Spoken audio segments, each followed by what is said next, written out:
Hey guys, welcome to another episode of The Opposite Sides of the Spectrum. If you are new, I'm Lauren, And I'm Tiara. and happy belated Valentine's Day if y'all do celebrate. Valentine's month. It basically Valentine's month. Yeah, and as we know, happy Black History Month. Whoop whoop. That is still on this month. We are still doing Black History Month. Regardless what the government said, we still doing what we doing. Right, because I'm Black every day regardless. Mm-hmm. So you can't avoid it. 365 my whole life. Right. Which I don't regret. But we're gonna jump right in. I guess I'll start out with the question today. Yay! Do you feel like you are a part of Black history? Yes. I'm a Black queer woman that gets to have her own bank account and live where she wants to live and work where I want to work and do what I want to do. So yeah. Like it fascinated me that like women weren't allowed to have bank accounts until like the 60s or like the 70s. Like that's recent. Mm-hmm. Like our parents were born during that time. Yeah. So that's not something that was so long ago. Like that was recent. Mm-hmm. And like women couldn't own property. Like you couldn't own property without it being attached to your father or your husband. Yeah. Like you were just not allowed. Not gonna be putting your name. Yeah. You weren't allowed to work. You could lose your job. If you got pregnant, if you were allowed to work, you couldn't own property. You couldn't have a bank account. Like couldn't do nothing. No, you really couldn't do nothing without being attached to a man.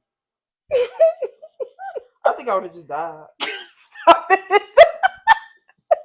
Well, you have a good dad, so I feel like your dad would actually like have bought things for you. I mean, it would have to be in his name, but he would have still got things for you you to be independent. Yeah, but you know me marrying a man was not gonna work. Yeah, that wasn't gonna work. I'm just gonna be single. Because I just, no offense to men, like I've met a lot of amazing men. But yes. We're gonna clash in so many ways, and it's just not gonna be pretty. Yeah. So and I'm grateful for the men that did reject me because it was not gonna work anyway. No, I'm grateful when I was in my man phase, it was not gonna work. So I'm grateful that we've already come to that understanding. Yes. But yes, I do feel like I am a part of Black history. I do. So that feels nice because I know like a lot of the things that I'm able to do and a lot of the privileges that I have that they trying to take back again. Mm-hmm. But a lot of the privileges that I have are because of the other women and Black women before me that have fought for me to be in the position I'm in today. So yeah, I do. You and your clapping. Do you feel like you're a part of Black history? I mean, sure. Why is it a sure?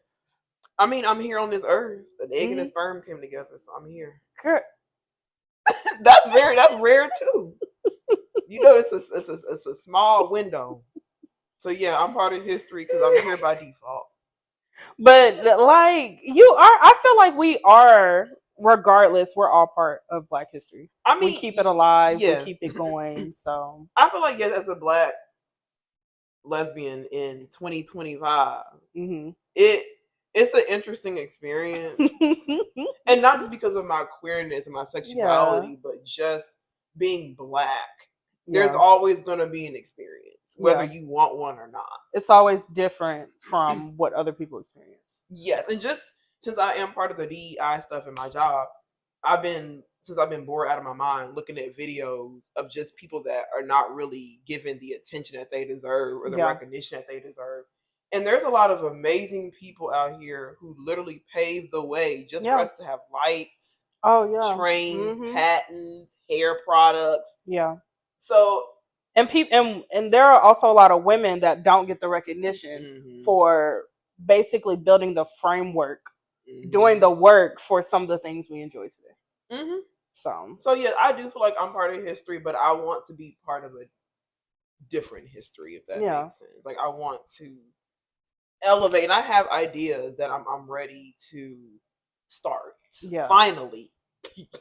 So I do feel like I'm part of Black history, but I feel like I want to elevate that history. Yeah. For something you're ready to lay down your own legacy, basically. Yes. Yeah. So yeah. Well, that kind of takes us in our queer segment of PSA, DEI does not equal black. I know y'all learned that. I think Trump all gave us a lesson. Yes, it does not equal black. DEI includes women of all races, veterans, disabled people, queer people. If you're not straight and white and rich and male, then DEI includes you. So for all the people that hated DEI, y'all are learning too. Yeah, like y'all are learning that this wasn't just black people. This included me. Like if you don't know what DEI is, diversity, equity, and inclusion. Inclusion does not mean just black people included. That defeats the whole purpose of inclusion. Inclusion means everybody. For everybody to see different points of view, different perspectives, yes, different whatever. But it's not just limited to black people, to white people, to Asians. It's everybody coming together in a melting pot. I thought what America was. Didn't we say it was a melting pot? That's what I learned. That's what I mean, with different languages, different food, different everything, different styles. That's what I thought. But maybe that's not. Maybe we need to go back in history and do a little digging, because what people stand so hard for, they don't really stand for. Yeah. You stand for America, but you don't really want the things of America. You just want one thing of America. Right. So I maybe I'm dumb. I don't know. maybe I'm the problem. Maybe it's me. But I thought America was supposed to be a diverse nation. Well, to some people it is, some people it isn't. But what also interests me, and that we could go on a rant about America all day, but we're not going to do that. We're not. What interests me is that America has brought these so-called immigrants over forcefully to work and build the stuff they like, and now they're saying, okay, y'all can leave now. Like, what? But I'm not surprised, because everybody be using everybody just for what they want. They throw them out and move on to the next. So I'm really not surprised at that philosophy, because that's how a lot of people function just in everyday life. Yeah. So including corporate and all that, it's the same pattern. Yeah, the same pattern, just a different thing. But to everyone that thought DEI meant black only, no, we as black people are not even the same. No, we're not in our community. Exactly, and I know y'all have seen that very clearly. Yes. So I don't know why y'all thought that DEI, when y'all were happy that he was taking it away and all that, that means everything. At least Trump not discriminating. Yeah, it's not correct. Correct. He is not discriminating. Away, starting from scratch. Which I do agree, we need to start from scratch, but the people in office are not the people to do that. They're not scrapping people to start from scratch. It's for something else. Yeah. It's for something self-serving that does not serve the needs of what people really need. Like, people need prices to go down. Yeah. People need to be paid better at their jobs. People need to be able to afford to go to the grocery store. I truly, genuinely, I do not understand people with kids that's going to the grocery store to feed yourself and 4 other people. I go to the grocery store to feed myself, and I'm like, this is high. Yeah. This is crazy. When I worked at Walmart for a month, and that was literally 6 years ago, this year, there was this family that would come in there, and they had about, I think, 2-3 kids, and they would just pay $600-$700 in cash, and that was 6 years ago. So I can only imagine how much it is. They're paying probably $1,200-$1,300 for groceries. They got to go to Costco. If you in a family, you have to shop at Costco. You have to shop at Sam's Club. Like, I don't see how you just having a family and going to the regular grocery store no more. I think what people should do. This is something I would do if I was married and had kids. I would do a little financial experiment, because I love to do financial experiments to see what's going to work. I would 1 month just do a regular grocery store, and the next month go to like Costco and really see if it's worth it, and then go from there. Like, if you really don't know if it's going to be beneficial or not, do a monthly experiment and really keep track of your financial, your finances, and see what works best for your family. Yeah, that's what I would do. But yeah, people definitely need to learn how to budget better. Yeah, during this time, especially. But yes, I just like the government right now is focused on stuff that really doesn't matter. Like taking rights away from people when you literally have people starving and homeless and can't find a job, and they're firing half the people that work for the government in important areas, like in important health areas, exactly, or finance. I'm glad I did my tax. I already got my tax return. Please do your taxes today, right now. Do your taxes. At this rate, most of us can do our taxes for free.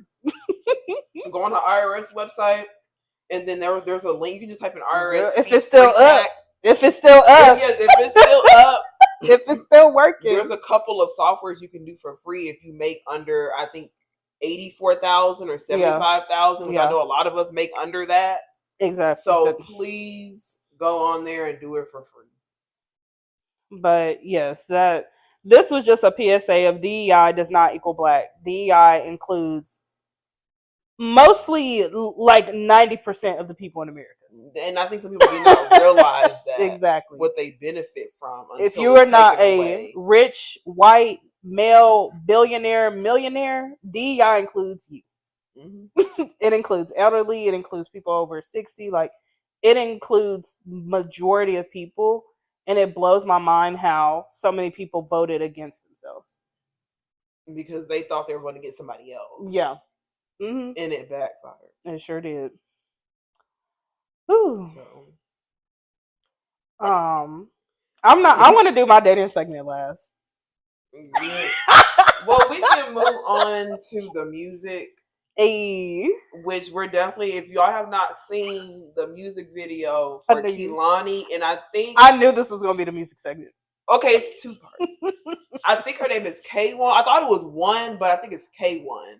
So it's KWN. Okay. So I think that's how you pronounce That's better than what I guessed. What did you get? Quinn. No, it's not Quinn. It's not Quinn. It's like K1 or something. Mm-hmm. But I'm not gonna lie, they are cute together.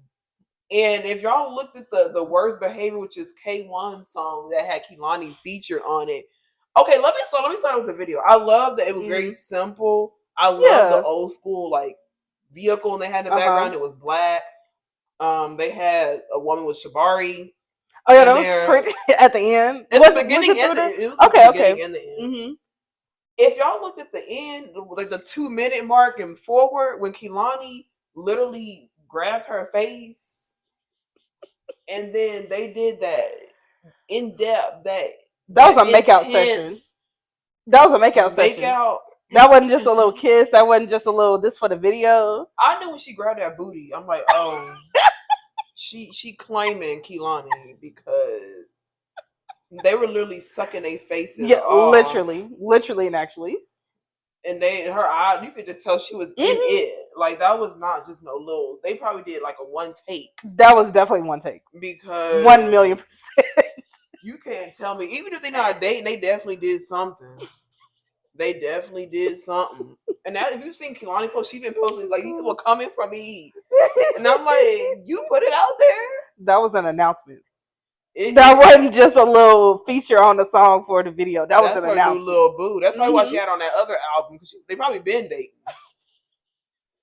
Because she was like, "Oh, I know this woman's body." Like that's how she kissed her. Like, oh, she been here before. She been here before. That was not. But it's a good song though. No, I actually really like the song. I do. Y'all already know it's my cup of tea. Yes.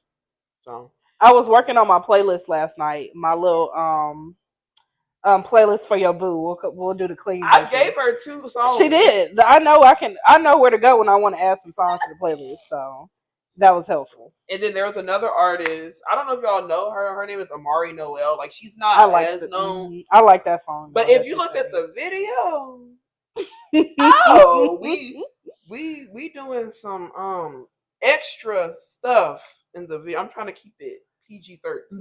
The queer women have been coming out for Valentine's Day. They really put the music out. The song really was nasty. Yes. And the video matched it. Because either usually the lyrics are really vulgar and the video's not. It's just cute, yeah. Or it's the opposite. The lyrics are not bad, but the video is crazy. But this was actually a combo. I'm like, okay, we actually getting here. Like I was interrupted. I'm like, my bad. No, I was interrupted. It's like, should I be watching this? Because They were going in. So yeah, I recommend y'all listening to those two songs. It's really good. It's not kid appropriate, so if the kids around, Yes, they not don't need to be hearing that. both of those songs are not. The second song is literally called Nasty, so Yeah. that is not for the kids. Kids, they let them be kids. Put on some Disney for them. Put on some Winnie the Pooh, some Not Winnie the Pooh, something. girl. But not those songs. That is not kids. Adult only. But they were good. Both of those songs were good though. But yes. All right, I guess we're gonna move on to the food segment. The food. She did not do the. She been really liking In-N-Out, y'all. I have. That's what we're gonna do for the food segment. I know people clown In-N-Out, and people. I've also heard people say In-N-Out is better in California than like their other locations they've opened. But as a person that didn't really grow up eating like hamburgers or just meat in general, I like In-N-Out. I just get the single patty because I don't like the double, triple. But you do get like a lot of stuff on it, like the onions. I get it animal style, and I also add white onion to it, so I get sautéed and fresh onion on it, and it'd be so good. It's been my little like late night. She been treat. loving When my boo come pick me up from work, she'll take me to In-N-Out. So she been loving the In-N-Out, and then she gets these so shakes. Okay, for people. Yeah, if that's y'all the drink. get a shake for the food, how are y'all not full? Because I feel like if I'm getting a shake, that's like a shake. I get a drink and a shake. So the shake, she does get a drink in it. That's too much. The shake is like it's drinking. dessert. That's its own thing. Like the shake is for later for a dessert. The shake is not a drink. If I want a drink, I want like a soda, a juice, water. I don't want a shake with the food. I don't like how it tastes together. So I just throw that bad boy in the freezer, and when I'm done with my food, then I move on to the dessert. Okay, so are y'all team drinking your shake with your food or drinking the shake as a dessert? Because the shake is a shake is a dessert. But if I have the option to replace my drink with a shake, then that's now my drink with my food. Now I will only get a shake if I have juice at home because that's saving me money. That's the only time I'll get a shake and not get something with it. Like this week, I had like a whole bunch of drinks from the office at home. Oh yeah, y'all free sodas. So I would probably get, if I really want a dessert, I'll just get a shake and then have some drink at home and save it for later. So yeah, my shake is my drink. My shake is my drink. I feel like I'm eating dessert and food at the same time. I don't like it. But no, Lauren literally gets like, if she gets a shake, it's because we went to like a place and we're just getting ice cream, we're getting shakes. Yeah. But if it's like with food, you do get shake and a drink. That's too much liquid for me. You know I don't like drinking stuff like that. And I can drink all day, y'all. Like if I really could drink, if groceries weren't so high, that drink would be gone in like 2 days. the gallon thing, that'll be gone. I've really cut back a lot on juice because I drink water for lunch. That's something I started like a year ago where I just drink only water for lunch. And if I drink juices for dinner. Nice. And that seems to work for me. And Taylor got me this cute Grinch cup. You've been drinking more water. I've been drinking your cute Grinch cup. 2 bottles of water instead of one. So I'm doing better with my water intake. I've cut out beef and pork. So y'all, I've really been making some changes. Nice. It really have. But yeah, In-N-Out, it's the only burger I'll eat. I've never had a Wendy's burger. I've never had a Burger King burger. I've never had any of these other fast food places. I've only had In-N-Out and the Guy Fieri burger when I went on a cruise. That's the only 2 beef burgers I've ever had. Well, Burger King does have like Impossible, but yeah, like when I go to Burger King, I just get the Impossible. Like I've never had a beef burger from these places. I don't think you would like Wendy's. I don't know, but you'd be having weird. I smelled okay. I don't know. This is a story time. So,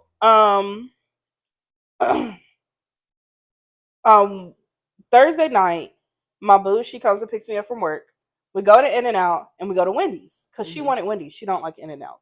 I knew she was not gonna like In-N-Out. And when we got back, they didn't give her the chicken nuggets and they didn't give her the right burger.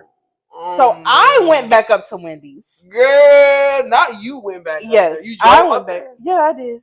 You drove the truck again, girl. It was only 4. It's literally only like less than 5 minutes. 4 minutes. Not you. 3 minutes coming back. You went back up there, girl. Yes, I went back up there, And I called up there first and I said, hey, I'm coming back up there because y'all need to remake my food.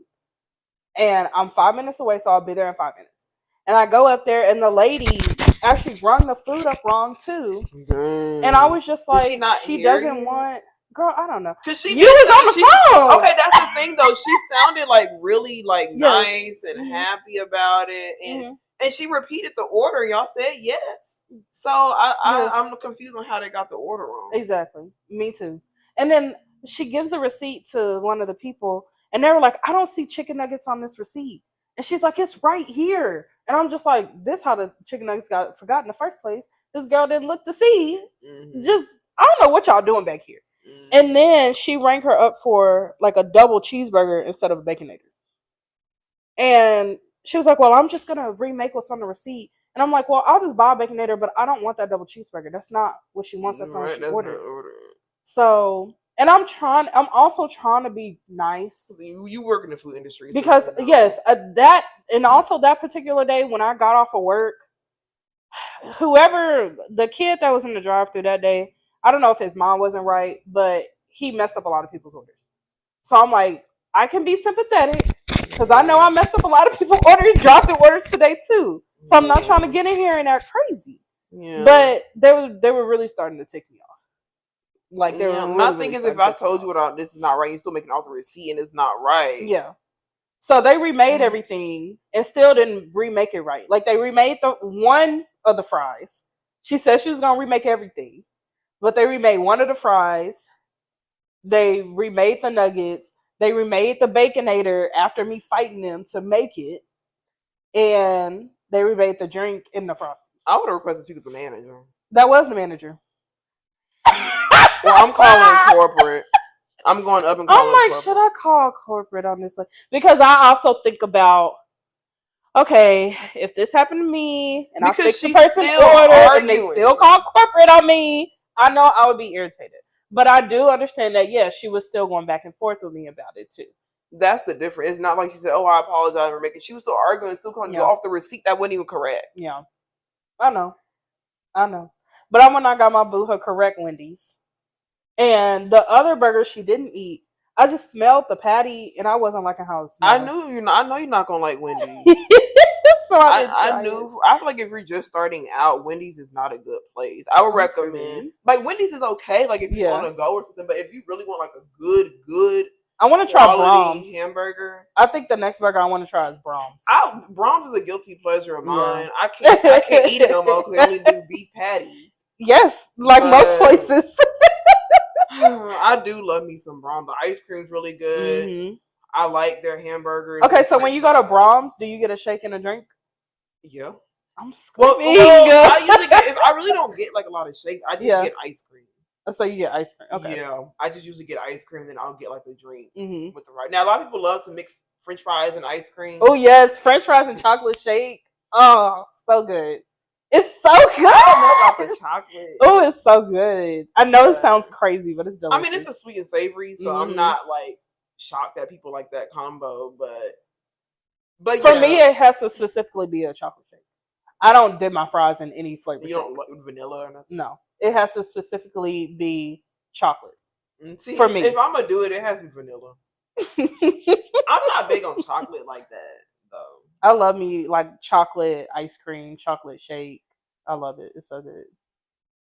Well, next time you go to Brahms, let me know. And Brahms is actually pretty reasonable. Like, I feel like their prices are not crazy. Yeah. So and a lot of people love their fries. Their fries are good. Their fries are so good. They do have some. Some just get a large fry. Like, my mom does not like beef either because she doesn't like the texture. Like, the meat is like very gritty. That's why I don't like beef. That's literally why I don't like it. In-N-Out is the only like beef burger I've liked. And when I went on a cruise, they have like I went on a Carnival cruise and they have the Guy Fieri like burger bar open all day. And the way my sister and my cousin went to that burger bar, I'm like, okay, I'm gonna try a burger. And I did not like the texture of the meat. The flavor wasn't bad.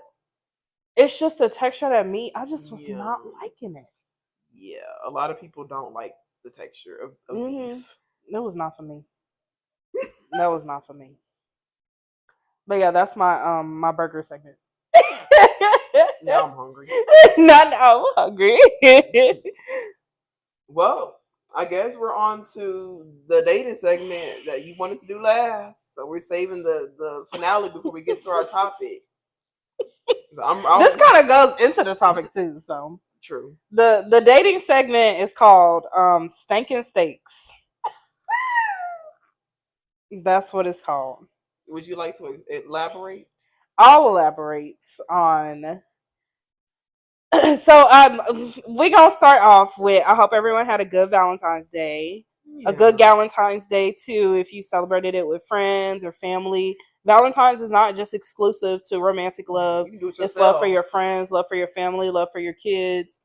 It's love for the support system you have around you. Mm-hmm. So that's what I like about Valentine's Day. We are doing our Valentine's vlog next weekend. Yay! I'm excited about my outfit, y'all. I haven't put it together yet, but it looks good in my head. It looks good in my head. So I'm gonna put it together to make sure it looks good in my head in real life. But yes, we're gonna do our Valentine vlog, and I'm gonna start off with my Valentine plans. What I did. Yeah. It wasn't nothing like too much or too crazy. Me and my partner, we just spent the day together. We went to Waffle House. I actually really like Waffle House. I know that's something so random that people would not think I like. I actually really, really like Waffle House. I just like how like just simple the food is. And I actually like the waffles. I'm not a waffle person, but I like Waffle House waffles. So we went to Waffle House, and then we went to Bishop Arts, and we went to the record store, and went to a few other shops that I like over there. So I had a good Valentine's Day. It was nice. It was very just like, it was simple. It wasn't doing too much. Yeah. It was just spending time together, talking. I like gifts, and my boo understands that's my love language. Yeah. So she always be trying to buy me stuff. So I enjoyed that. Girl, yeah, you love you some gifts. So I'm in the process of moving. And where I'm moving from, when I got to the house, I opened that refrigerator, and then the steaks was not smelling good. But that was a part of somebody's Valentine's dinner. So I just kept my comments to myself. And I just want people to know this is a PSA on how to cook a steak. And how to, before you even buy the steak, let's start. We need to back up because people don't even buy the right steaks. Let's back up on how people would to look for and what they buy when they purchase a steak. Oh my gosh! When you buy a piece of meat, period, point blank, make sure it don't stink. Like you would think that's obvious. Make sure it does not stink. Maybe people don't smell good. And that's my thing. I'm just like, okay, I know I'm a little different. I did not grow up cooking raw meat. I did not grow up having raw meat in the house like that. Like if there was meat in the house, it was chicken and it would be cooked immediately, or it was like ground turkey. It was ground turkey. Those are the only two meats that I'm used to like seeing in its raw form. Mm-hmm. Everything else, it just smells weird to me. So, but no, that meat, I smelled it today. It smelled bad. It smelled like the trash needed to be taken out. That smelled like the refrigerator needed to be cleaned out because it was not. And just putting that in your body, that's how your body's gonna smell. Exactly. So, and that's just with anything, including food. And I know a lot of people have a relationship with food. When you try to change people's diets, they get extremely defensive. They do. So I get people's relationship with food, but you do have to understand whatever you put in is going to come out. Yeah. So if it don't smell good going in, it's not going to smell good coming out. Yo, that's why I know I cut out that beef and that pork. Yes. It was not smelling good. So let's start with buying some. It don't gotta be. I'm not telling y'all to go and buy a $500 steak, but like go to like a butcher shop. Go to the counter, the butcher counter, and get you a steak. You can go to Central Market. You can go to meat stores that specialize in just selling meat. Like I'm not saying break your pocket, but Right.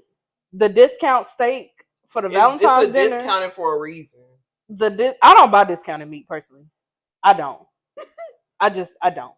Because it's going bad or it's already bad. Yes, I don't buy discounted meat at all. I get people got to feed their families and stuff. You got to do what you got to do. Budget. But me, I don't. Because I know I'm going to get sick.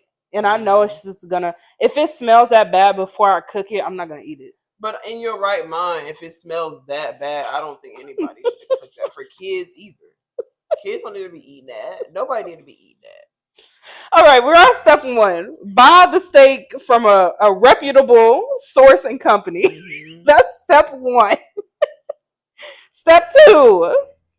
Pat your steak dry. If you want to get like a good crust on it and a good sear on it, make sure your pan is hot and pat your steak dry and season it. Put it on the pan, cook it to your desired, whether you want it well done or rare or anything in between. You'll just cook it for a few minutes on each side. And then when you flip it and you letting it cook on the other side for that few minutes, put some butter in there, some rosemary, some garlic, and then just baste your steak. I just put it in there to begin with, and then I want it on both sides. So like you can get it and like pour it on top and stuff, like a nice garlic butter. Mm-hmm. It's look, yeah. And if you're gonna buy like a cheap steak, just make sure it don't stink. Yeah. Just make sure it doesn't smell crazy. Like I don't know how he got to the cashier and said, "Yeah, we're gonna buy this." Like, and I just feel like for Valentine's Day, like I'm not saying you have to break your pockets, but we can put a little more intentionality and effort. Like if somebody tell me, "Oh yeah, I got this from this. I'm doing that." Mm-hmm. Oh, look. This is just part 1 of this night because that intentionality is gonna give you some points. And also, if you're going to make a Valentine's dinner, let's make more than just steaks. A side, a salad, a cake. Something. Literally just something. Eating meat by itself. Yeah, Was there a sauce with it? Nope.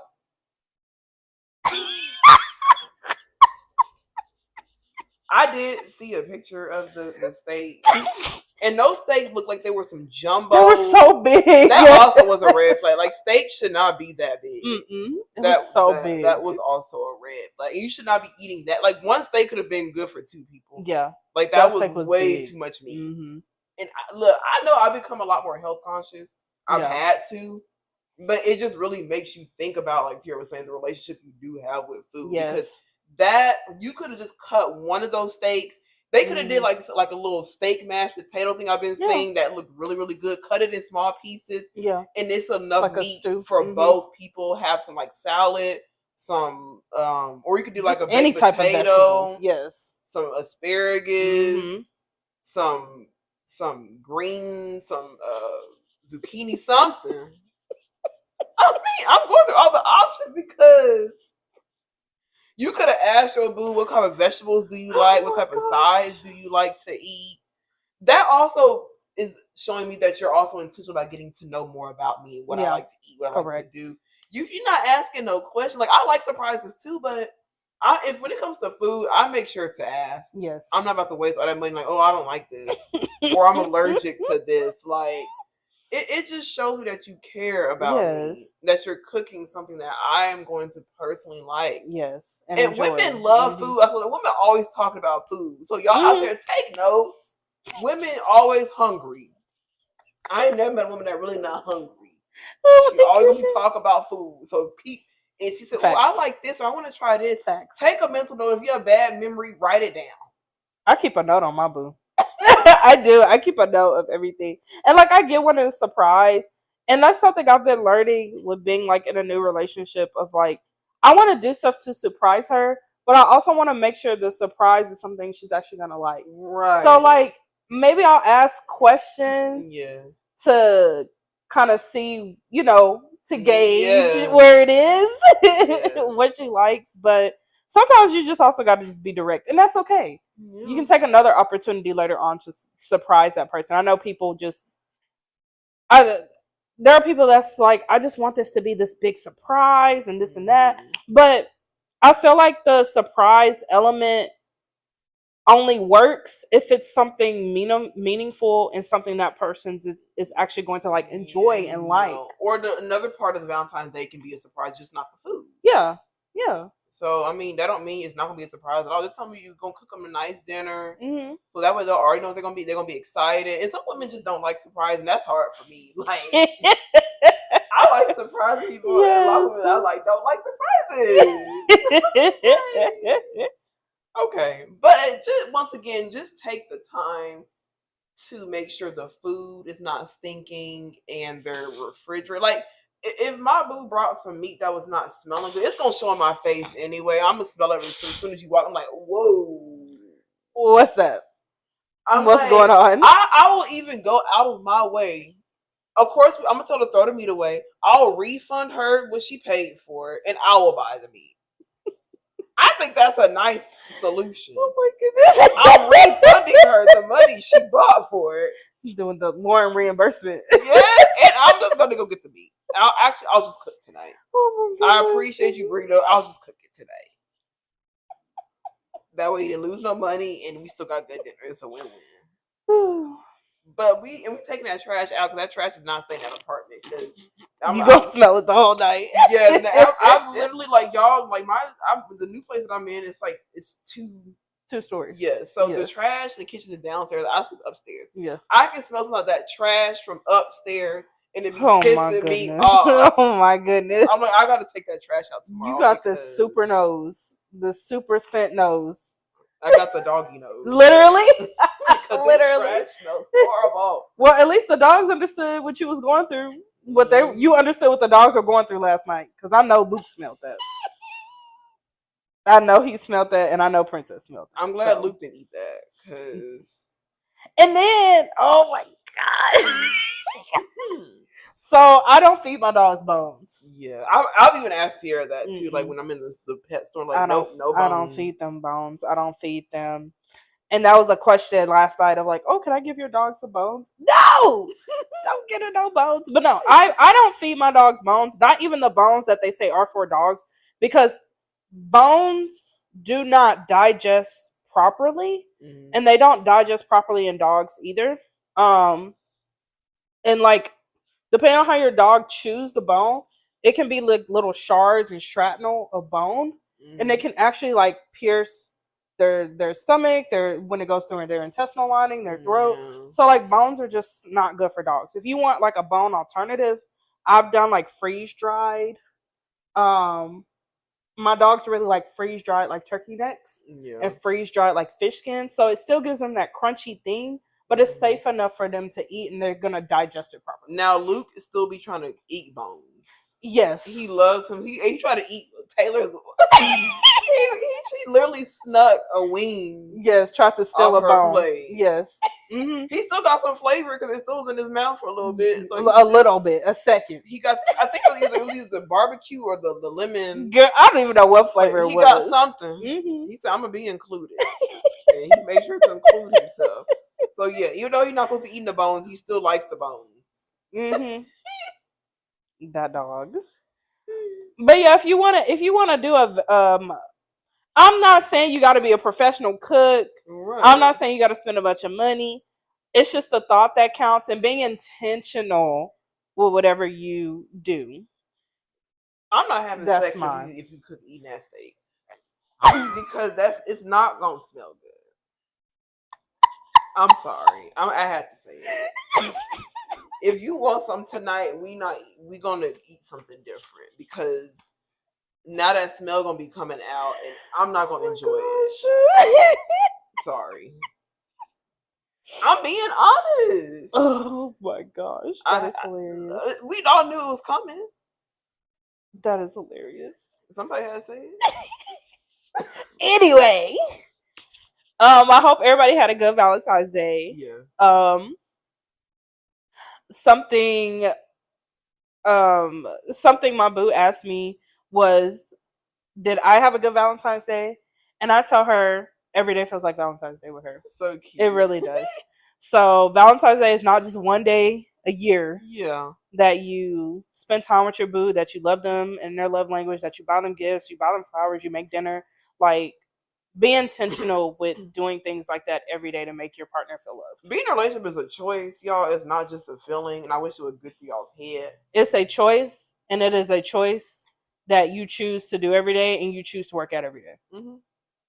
So yeah, it's not just a feeling, because feelings are very fickle. Yes. So if you want to be in a relationship, actually good relationship, it's a choice, not just a feeling, and you need to be intentional about your choices. Yes. But I guess we're gonna jump into the topic. I see y'all really like the advice for Black women part 1, so we're gonna do a part 2. And this episode is gonna consist of just us talking about self-love, decentering people, and things of that sort. So you want to start off? Sure. But no, like a lot of people have liked this advice for Black women segment, so we're gonna keep rolling with it. Yeah. So we're giving advice for ourselves too. Yes, advice to ourselves, advice I've learned from the past, advice I want to get better on taking. Mm-hmm. So like these segments are not to like put down or call out people. Yeah. It's really just things that we've learned and things that we might even still be working on. Mm-hmm. So I just want everyone to know that that's what this segment is about. And this segment is focused towards Black women because we are Black women, and that's the only experience I can truly speak from. But it's really for it's for everybody though. Yeah. It's really for everybody. But I really want to talk about like decentering. I know everybody the buzzword for this topic is decentering men, but I also want to talk about like decentering people in general. So you actually gonna start when we talk about decentering women. Gosh, you flipped it back on me. But yes, y'all, I am going back to therapy this year for a list of reasons, a multitude of reasons. But one of them is decentering women. And I think when people think of decentering, they think, oh, you just don't want anything to do with women anymore. Yeah. Or people like, it's like you're revolting, you're trying to, no. It's just, I have learned that I have not had healthy relationships with women. Yeah. Because my whole life has been about trying to not only get the validation from women, but feel like a woman in a way that I'm not going to be criticized, that I'm not enough when it comes to being a woman. Because I do not fall in that stereotype of how a woman is supposed to be. So people are confused on how to categorize me. Yeah. So I've been a pick-me for women, and that's something that I'm really trying to stay away from, because it's not fun chasing after somebody that will never choose you. Yeah. And then when you are chosen from somebody who really don't want you, what's next? Then what? So you did all that work to get picked, and you get picked, and then what? Yeah. What now? So I'm just trying to really shift my focus in not making women be the sole thing I focus on. Yeah. Because that's all I focus on my whole life. In all areas of my life, starting with my mother. So it's just, there's just a lot of things that I need to pivot in how I think. And once again, that does not mean my intentionality is going to lessen. That does not mean my love for you is going to lessen. My relationship with you is going to lessen. It just means that I need to think about things in a healthier way. And that includes benefiting me. Yeah. And that's something I have struggled immensely with. So I'm really trying to make space for myself, but also keep that space for women that I do genuinely enjoy doing. I do love women, but it's just, you gotta hold space. You have to come first. Yeah. You can't put other people in front of your needs. You have to come first. And that's why I'm going to therapy. Because I have not learned that skill yet. And like the term pick me is not just reserved for women that chase after men. If you're chasing after someone that really doesn't want you, you are being a pick me. You are being a pick me. So it doesn't matter what the dynamic. It don't even matter if it's a friendship, family. Yeah. You're still being a pick me.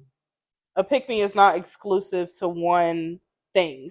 Like if you the act of chasing after someone that really is not putting in the effort in the relationship either, or they really don't want you or like you like that, that is being a pick me. Well, let's give some examples, and we Okay. can do personal, or we can just make up examples of like a time that we've known that we've been a pick me. I've definitely been a pick me.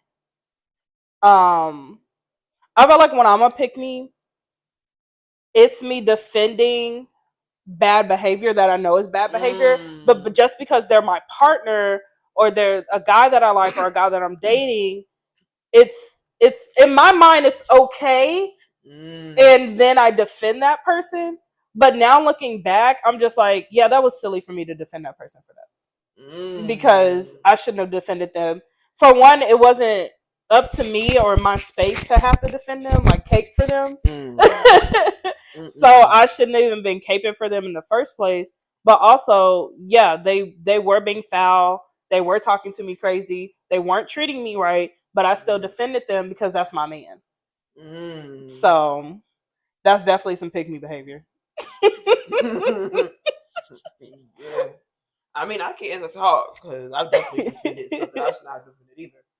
But I feel like for me, it's very subtle things that people do with me. Yeah. That it's not like they talk on the side of their neck with me. Yeah. It's the small things add up. And I know I'm being a pick me when it's a very one-sided relationship and I'm still trying so hard and nothing is changing. Yeah. But then I'm not being honest that my needs are met, but I'm lying that they're being met because I want to keep them around because I'm scared they're going to abandon me.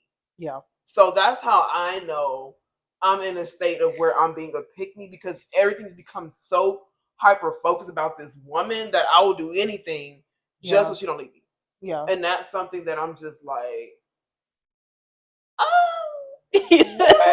we got to reevaluate this, because like there's definitely been some examples in my life starting as a kid. Like this was not something that started in college. This was started when I was like 10, 12. Like y'all see, women have been my focus for my majority of my life. Yeah. So definitely an example of me being a pick me was knowing that there was a man in the picture and still trying. I know, y'all. I know. Knowing this woman was in a full-blown relationship and still trying to go on a date with her. Okay, this is an off topic, but Lauren, can you give the people advice on being a side piece correctly? Yeah. Well, this is gonna be its own separate episode, but I'll give you a little introduction, a little taste. Now, I don't like casual relationships because I just be doing too much for casual, and it never work out anyway. But if you are going to do a little casual phase or era in your life, I say do it by semesters. What that means is, if you've been to college, you know you have like 3 months to 4 months is one semester, 5 to 6 might be for another. I say do a little 3 to 4 month semester. Oh my goodness. Pick A plus and A minus and A people. If you're gonna have a roster, let it be a roster of good people that you rotated, not people that are C's, D's, F's. Because even though it's a casual relationship, you are still giving away your time, your body, your energy, your effort. So if you're gonna waste time like that with people you know you're not gonna be with, let it be good people who are good in what you want. On your level. If the whole point of this is for you to get something out of it, why are you selling yourself short with people you know is not gonna match you? I don't get that concept. But I say pick maybe how many people you want. I feel like for me, I probably do like 3 to 4 people. I think that's good enough to rotate per semester. Yes. And then at the end of that semester, cut that whole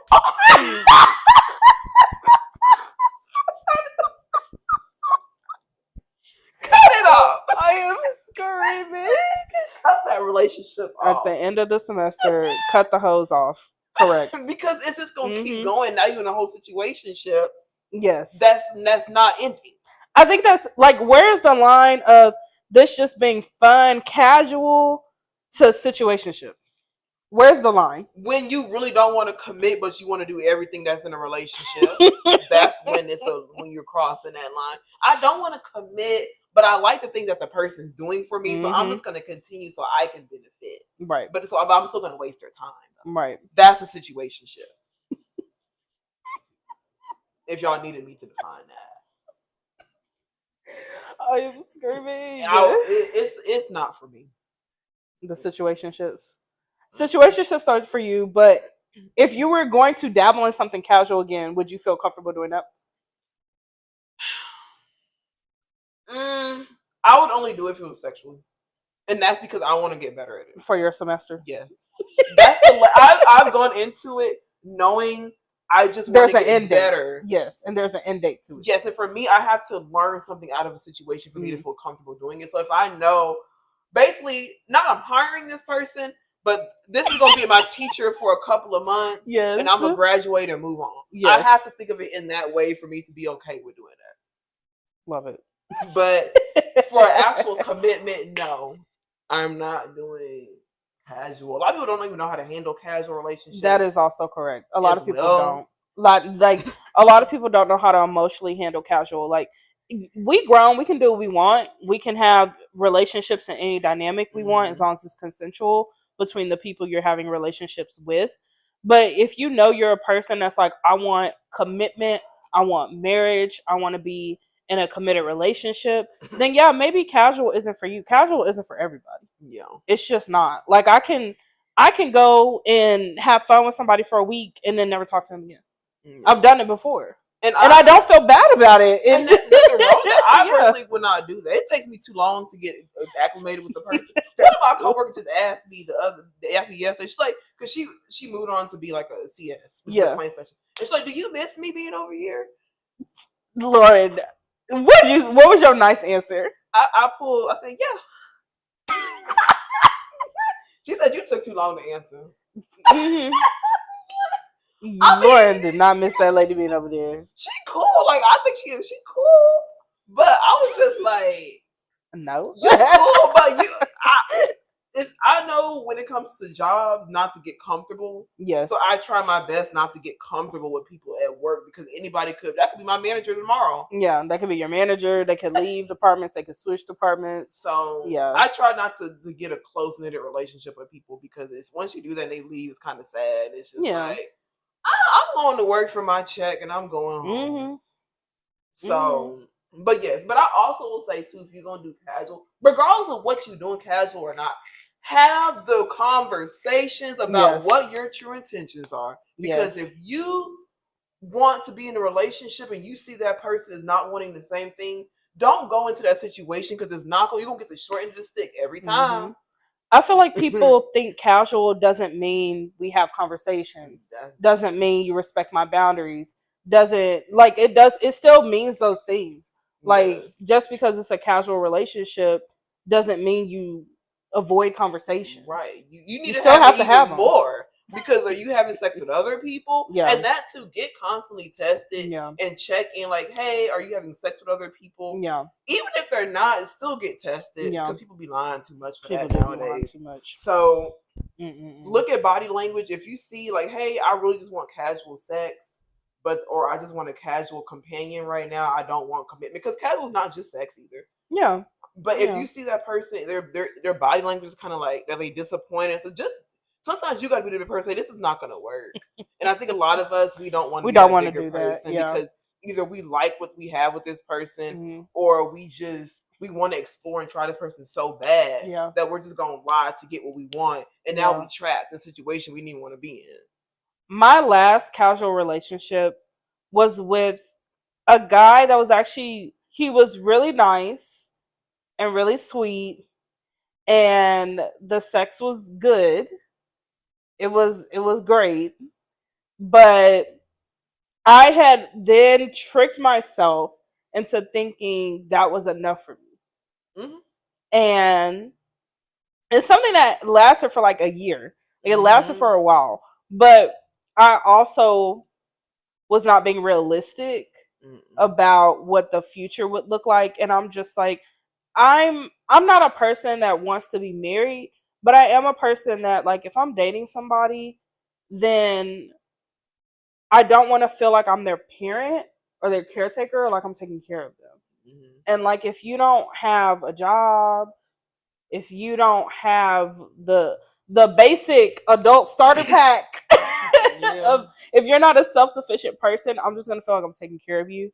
And in my last situationship I was in, when we were not having sex, it did feel like I was his parent. Ouch. So, but you're a very, like, and this is not a bad thing, but you're just like a very short-term person. Like, what you want now at this time, that's what you're going to do. Yeah. So, and I'm the very opposite, y'all. I'm a very long-term. I'll be thinking of the kids, the financial things I'm gonna do for the kids. Like, I like to have a set long-term plan. Yeah. Because I know what I be giving these situations. Yes. So it's like, for me to give all of this, I need to have a set plan. Yeah. I can't just be jumping into stuff. I definitely will just jump into stuff. You will. But you just like to explore things and try things. Yeah. I need to analyze you. I need to see if you fit my credentials. And it's not like I'm saying like I'm this perfect person, because I am nowhere near that at all. But I don't, sometimes the more you spend around a person, like, I'm glad I did not. Yeah. Not everything's meant to be explored. Yes. And there have been people I'm like, I'm glad I did not. Same. Do that with. Same. Oh, I know for you.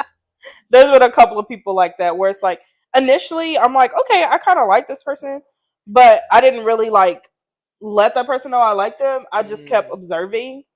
And then over time I'm like, okay, yeah, no, I didn't like that person like that. Yeah. But yeah, being nice is not enough. Yes. And it's not. That person was a hobosexual.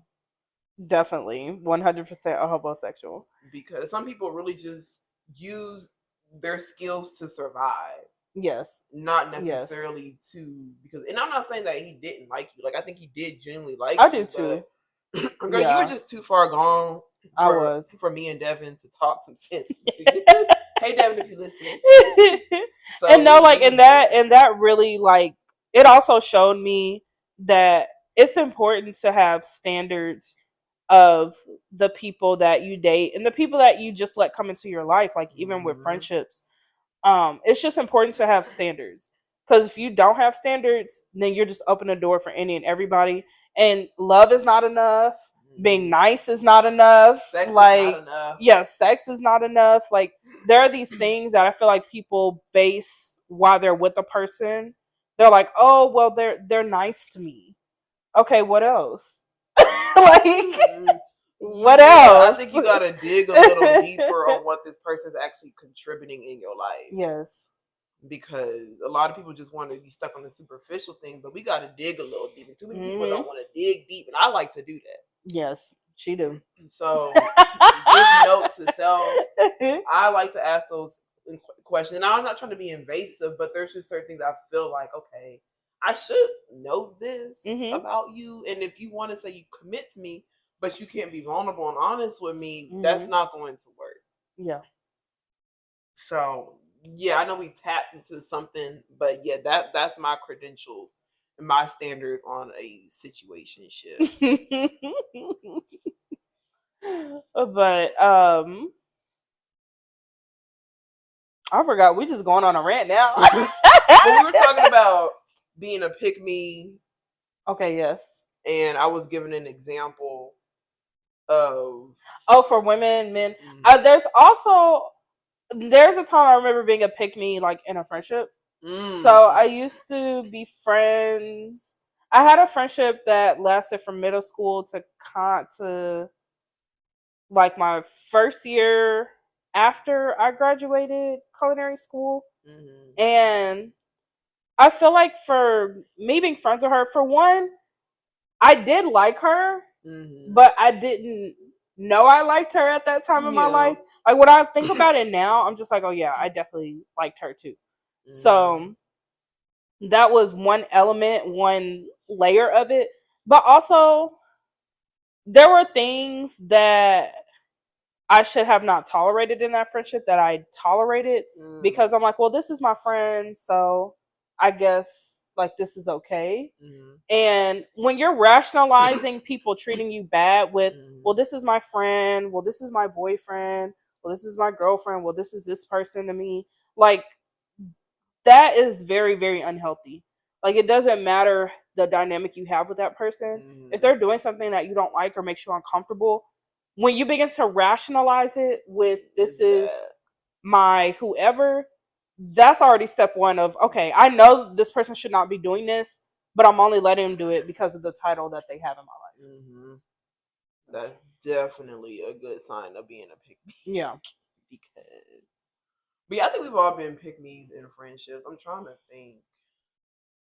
I've definitely been a lot of pick-me's, but same, I also like this person, but I knew I liked them. And I did it, and I feel like that was a very confusing element for me during that time, especially of like when I was not being treated correctly. It was also that layer of, I like this person, but I don't know I like this person. So at least you knew.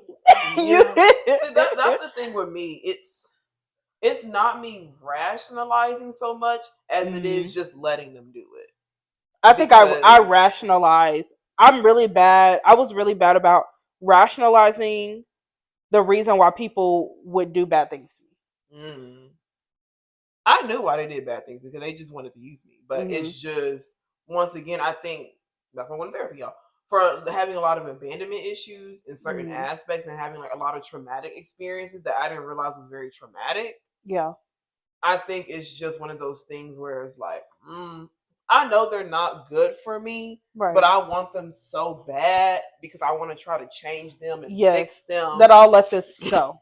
I'll be like, okay. And they're cute and everybody wants their attention and they're giving me what everybody else wants from them. Right. So that makes me a little bit higher than everybody. And when you're trying to climb somebody's roster, it never looks good. Yeah. It never, ever looks good. Because you just look desperate and stupid. Yes. And then that person knows they can treat you any old kind of way. Yes. And I think a lot of people have just felt very, like, for me, when I noticed that things are also getting towards the end of that, when people start feeling guilty that I'm doing things for them. Because they know they're not deserving of certain things from me. Not saying people are not deserving of love or things, but they know that they're not giving me what I need, but I'm going above and beyond. They're like, Lauren, just stop. Yeah. Like, you doing too much, and this is not going where you want it to go with me. Yes. So just stop. So I've done my not the other person being like, okay, like, hey, you going too far, ma'am. Yeah, I've had a couple of those situations, and screaming a girl's name in a sanctuary was not good either. Girl. Lauren been down bad for these women. Down bad, girl. Because I was trying to give her a gift, and we weren't. It was like the adult church, so it wasn't even like the kids' church. And I was trying to like wait for her because church about to start, and I was on the other side, and she was on the other side. So I screamed her name to get her attention because I was. Oh my goodness! And of course, everybody looking at me. Yes, that's all. I'm like, why did you do that?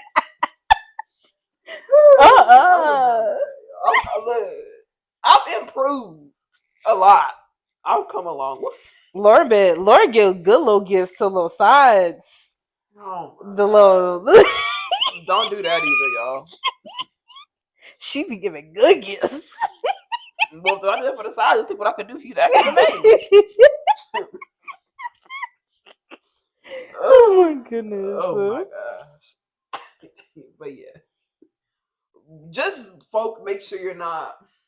I know in society, especially as women, we're taught that in order to be validated as an adult, as a woman, you need a man by your side, or you need a person. You need by to be your married, side. And that's not true. I do not think that was a good philosophy.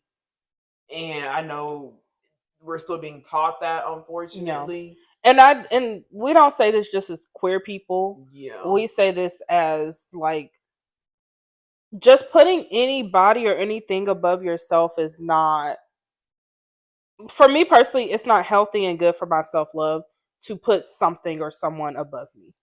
It's Yeah. just not. And I've done that a lot, and I've had people say, Lauren, take me down. Like, Yeah. I don't belong here. Yeah. And I don't even want that for myself. So it's like, if Yeah. I don't want that for me, why am I doing that to somebody else? Mm-hmm. And making somebody seem so perfect when they're not. Yeah. And it's like, You got to take people off your pedestal. You need to mm-hmm. be on your pedestal. Yeah, replace it with yourself. Yes. And love, because it starts with yourself. Mm-hmm.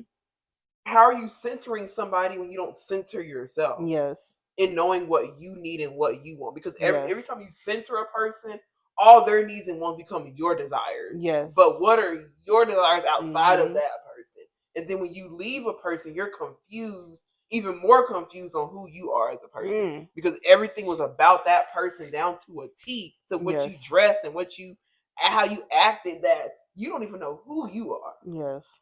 You done lost yourself so bad that you having to relearn who you are. Or you find someone else and latch onto them. Mm-hmm. And that's how that cycle just keeps going. And unfortunately, it's not a pretty. Mm-mm. It's not a pretty sight, and you should not be doing it. And another person should not. If you see somebody doing that to you, correct that immediately. Yeah. Have a conversation, not to be rude, but just like, hey, I see you're centering me in a way that doesn't make me feel comfortable. Yeah. And I appreciate that you really are taking the time to treat me right and love me right, but you got to do some things for you too. Yes. And that does not mean we're breaking up. That just means you need to make time for yourself. Yeah. So these are the real adult conversations, the real conversations that I just like. I don't understand what conversations people have before they date, but this is actually a good conversation to have before you date somebody. Yeah. Or while you're dating somebody. So it is, and that's something I wish I would have had. Yeah. And I wish somebody would have said, well, put me to the side and had a conversation with me going like, hey, look, this is not healthy, and I see this is not going in a good direction, because that just says a lot about who you are as a person. And like I've told Tiara, I feel like a lot of us, we date people based on how we feel at that time. Yes. So when we're evolving and we're growing and we don't like that person anymore, that's because we're not in that same space. Mm-hmm.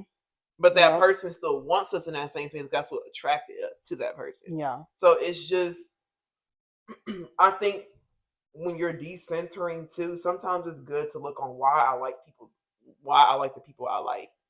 Why did I center them? Because everybody's reasoning is different.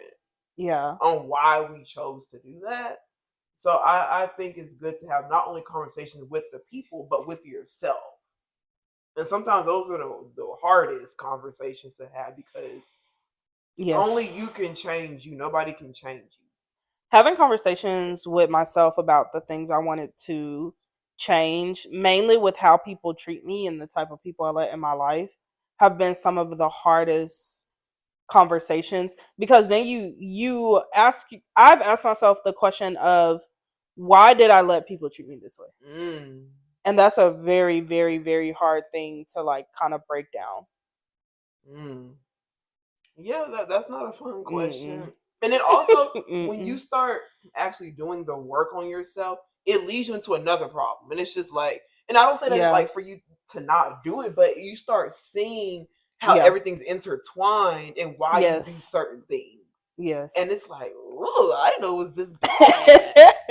I would say it's kind of like a visual for me would be like a tangled necklace.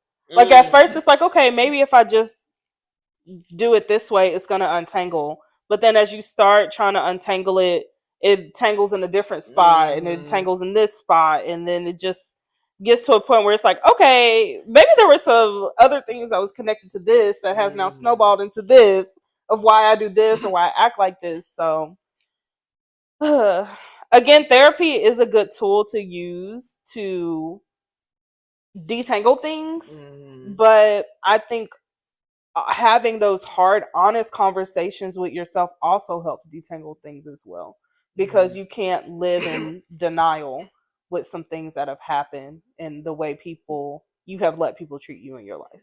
Yeah. And I think a lot of people live in denial, and that's why they don't want to do the self work and the self questioning of why things are the way they are. I don't live in denial. I just live in truth and acceptance, Yeah. but with a string of hope. And that string of hope I love it. Be, Lord, we gotta move on from this. But sometimes it's just it's just when you start really holding yourself accountable and doing the work to be a better person, not only for other people but for yourself. Sometimes mainly for yourself, yes. You really see how you shortchanged yourself. And it's like I really have not been giving myself the best that I deserve in any area. Yeah.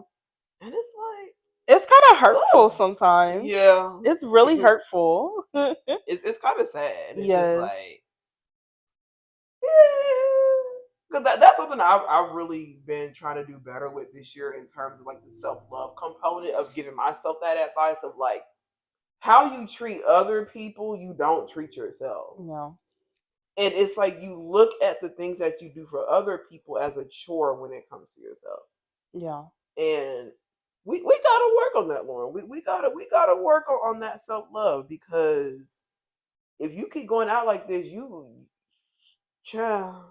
It's like the there's a book you've been reading, The Sugar Jar. Oh yeah. And it talks about, I feel like the theme of that book is working on filling your jar before you go and pour into other people, because people they jar be negative, not just empty, on negative. Oh, yeah. And they're still trying to pour into other people.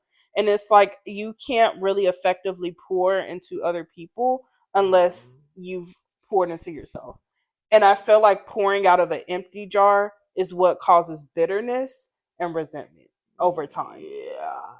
Yeah, I agree with that. And just that too, something I've noticed of when I really censor somebody is that my emotions fluctuate so bad. Very bad. Like my highs and lows be horrible. And you have highs and low lows. Yeah, really bad. And it's just like, ugh.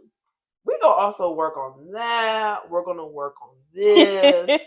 And just the older you get, the more you learn about yourself and evolve. And yes, I've learned that a lot of what I wanted in my early 20s, I don't think I want that anymore in my later 20s. Like there's a lot of things that's just changing in my needs and my wants and desires. And it's kind of hard, not hard to pivot, but it's hard to go through continual changes to where I feel like I'm just now starting to feel like an adult.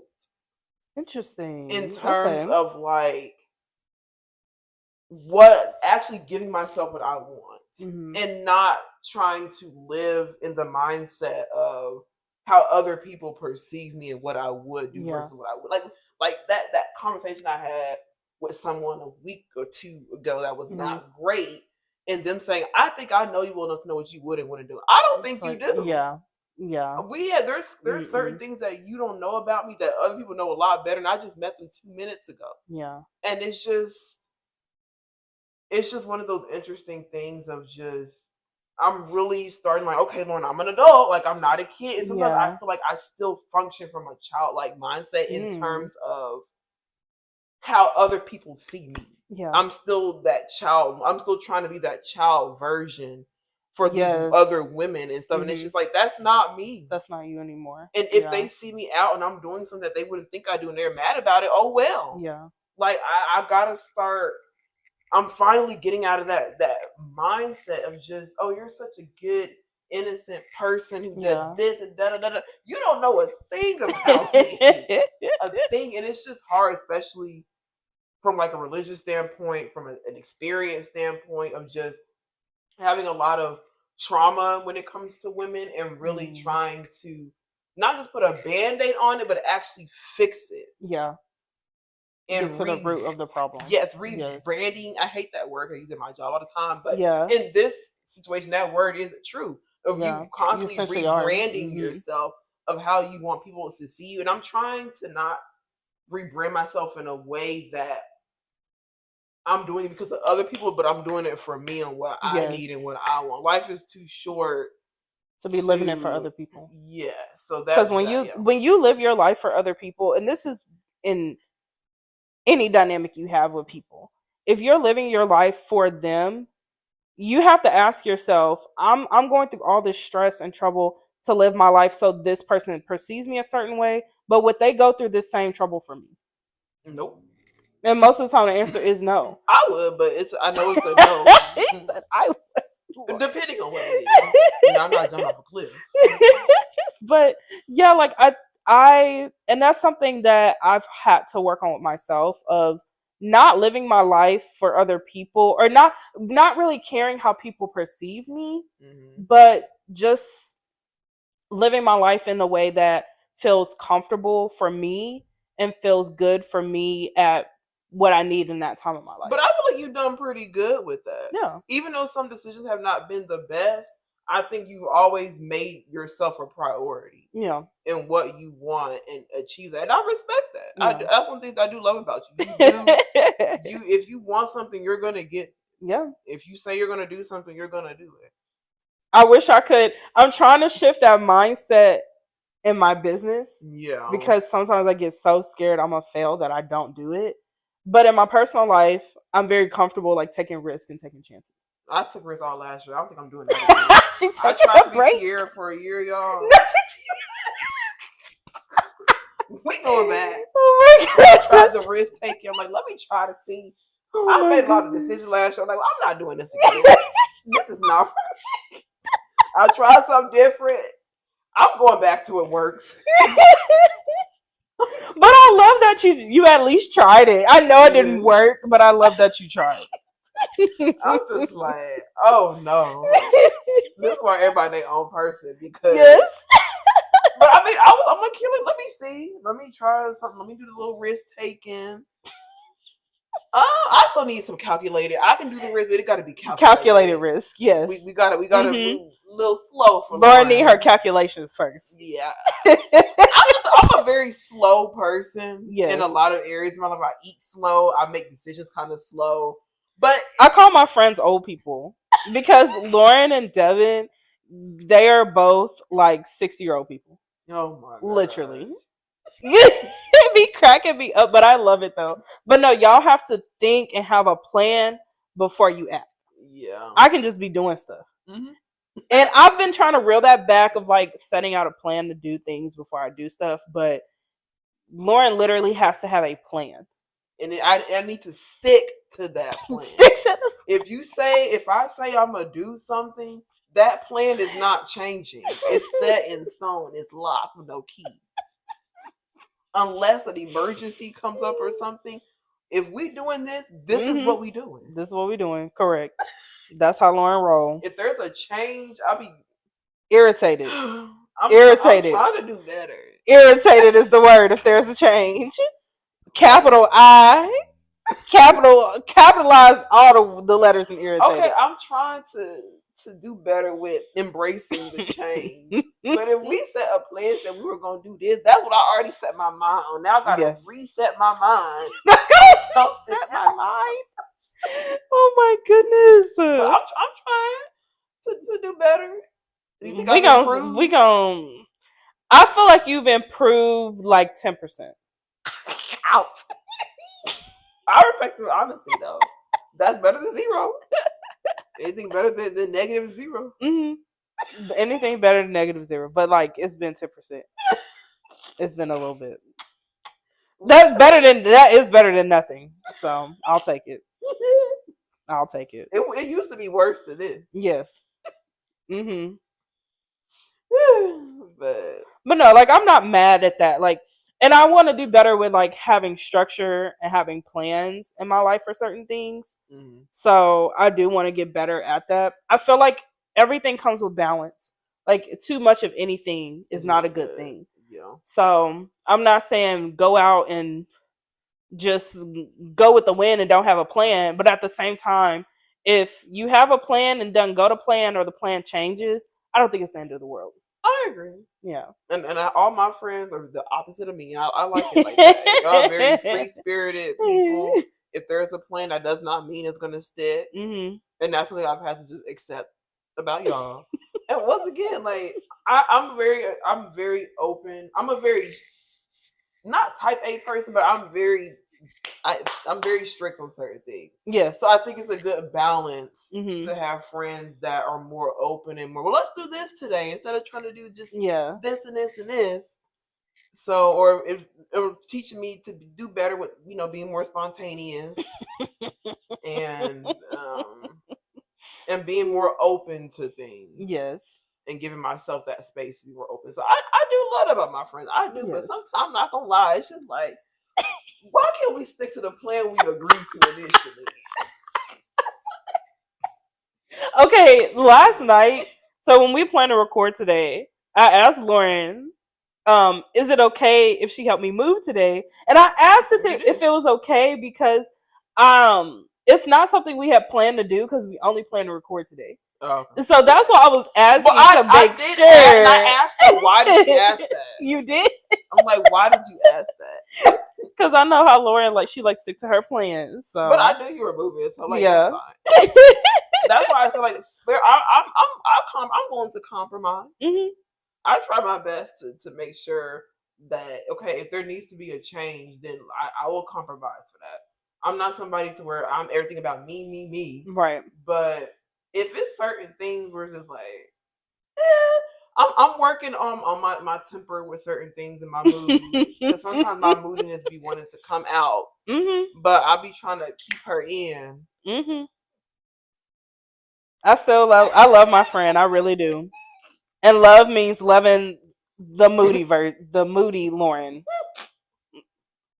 That means. I'm going back to therapy. Okay? I know my mood has been high and low this year, but it's been high and low for everybody. Let's be real. This year's been ugly for me. I'm not gonna lie. I know it's been. I know it's not been good for you. I'm already ready for next year. I'm tired of this year already. But there is some goodness. I know you still processing that, but there's some goodness. Sure. Well, we're gonna talk about that the next episode. Yeah. Mm-hmm.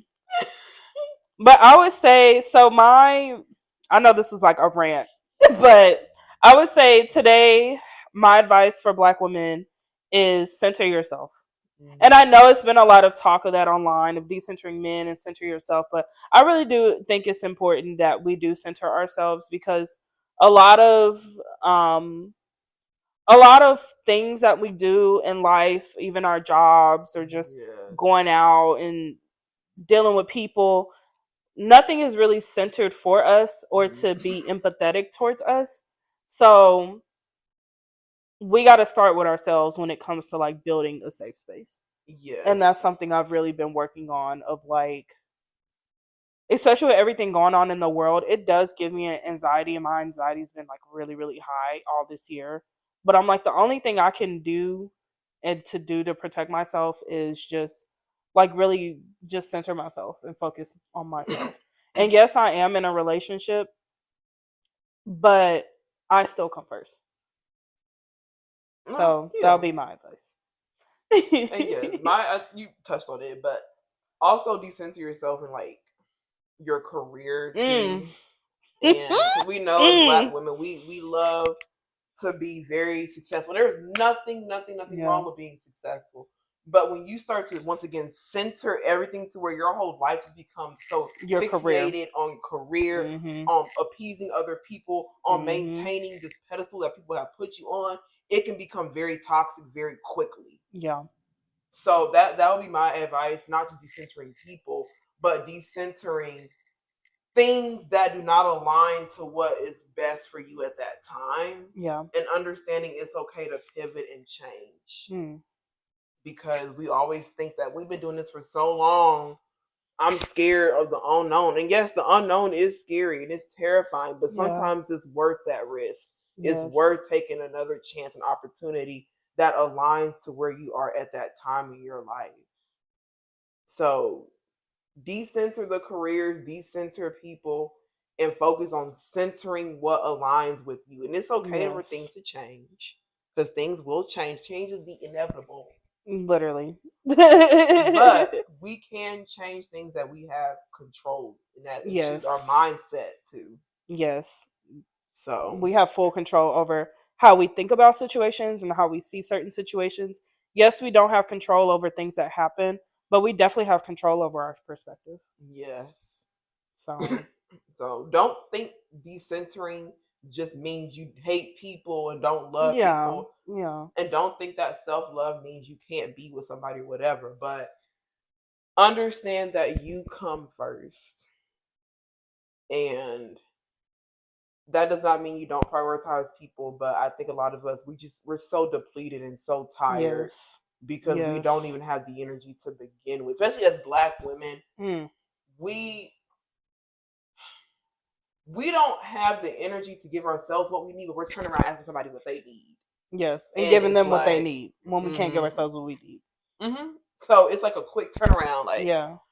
so just take a break, decompress.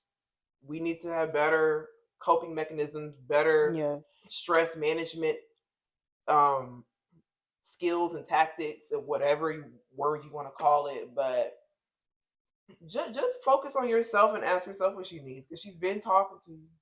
But have you been listening? Mm. So, Well, yeah. that's it for our episode today. Yeah. Happy Black History Month. Whoop, whoop. Happy Valentine's Month. But love yourself. As RuPaul says. How the hell you gonna love anybody else if you can't love yourself? And True. that amazing. True. But you can follow me at Tiara the Caterer. And at Dr. Reese. All right, bye. Bye.